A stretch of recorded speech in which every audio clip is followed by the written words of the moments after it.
Welcome to Guide Up. In this video, I'm going to guide you on how to set up Google Authenticator on Bybit.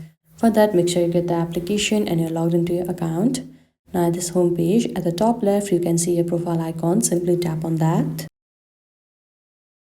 Now you'll be led to this kind of interface and there simply tap on security. Again, you'll be led to this kind of interface and at the downside, you can see Google two-factor authentication option. You need to simply enable the button. Now a verification code will be sent to your email. Make sure to check it and enter it over here. After that, it is needed to install Google Authenticator application on your phone. If you don't have it, then make sure to install it. After that, simply tap on continue. Now a key will be provided. All you need to do is copy this key and go to your Google Authenticator application and simply enter it over here. I already have set it up, so in my case, I don't have to do it.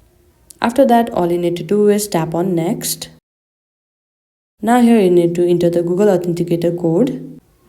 And after this, your two-factor Google Authenticator will be set up in your Bybit application.